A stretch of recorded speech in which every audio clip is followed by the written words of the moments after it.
Shalom, haleluya, bertemu kembali dalam kasih Allah Bapa di surga, Bapa Yahweh, Yesus Elohim, Tuhan Yesus Kristus, damai sejahteranya mengurapi kita semua, persekutuan yang manis dalam kuasa Roh Kudus, memberkati Bapak Ibu, saudara-saudari, keluargaku yang terkasih dalam Tuhan, dimanapun kita berada, Tuhan memberkati kita.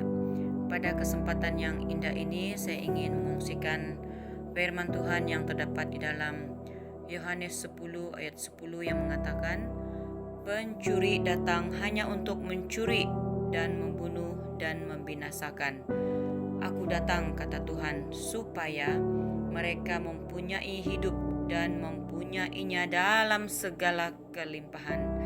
Nah, renungan ayat firman Tuhan ini saya renungkan berlaku pada penutupan zaman ini, di mana kuasa kegelapan yang sedang bekerja di tengah dunia ini.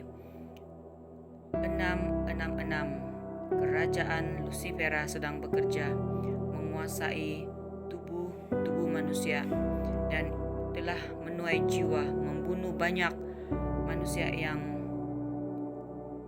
tidak mengetahui rancangan-rancangan si jahat dan coba untuk membinasakan baik tubuhnya anak-anak Tuhan.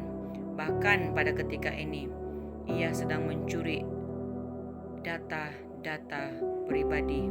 Dunia sedang digiring menuju kepada total control. ID digital yang sedang berlaku pada saat ketika ini.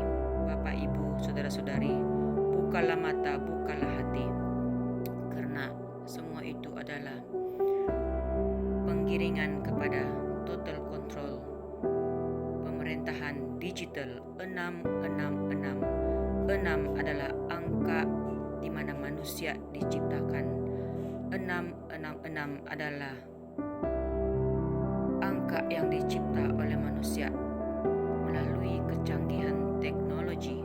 Itu adalah ID digital dan sedang menguasai seluruh dunia pada penutupan zaman ini. Manakala firman Tuhan mengatakan Tuhan Yesus datang, ketika ia datang, rohnya Alfa dan Omega datang ke dalam dunia ini. Bukalah mata, bukalah hati, lihatlah anak-anak Tuhan yang bekerja di penutupan zaman ini, yang menangkap dimensi roh dan kebenaran, yang bersaksi. Tuhan memberkati dengan limpahnya, bukan secara jasmani Bapak Ibu, tetapi secara rohani, dalam dimensi roh dan kebenaran.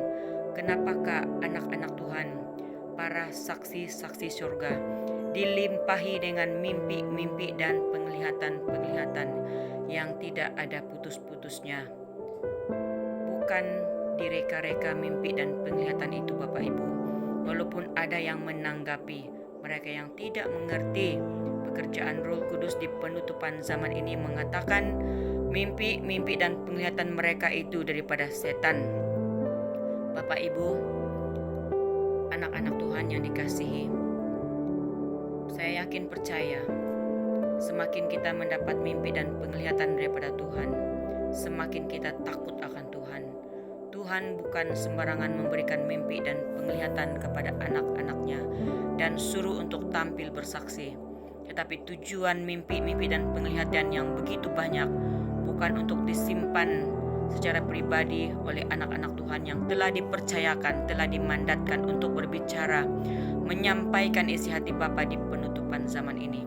Tetapi Bapa dengan penuh belas kasihan, penuh cinta kasih, memberikan mimpi itu untuk supaya kita tampil bersaksi, untuk memberitakan bahwa penutupan zaman sedang berlaku, perkara-perkara ke depannya akan berlaku ini, karena firman Tuhan ya dan amin sedang digenapi.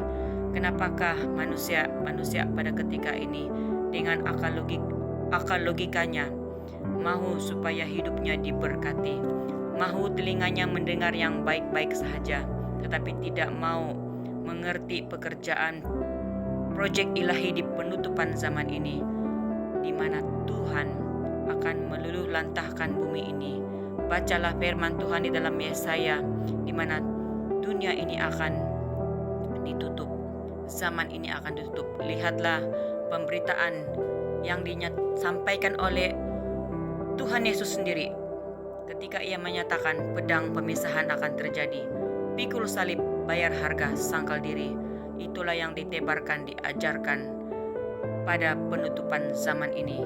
Dan murka-murkanya, lihatlah Wahyu, lihatlah, bacalah Wahyu, di mana murka-murkanya akan ditumpahkan di penutupan zaman ini, karena kerajaan 1000 tahun akan berdiri secara nyata.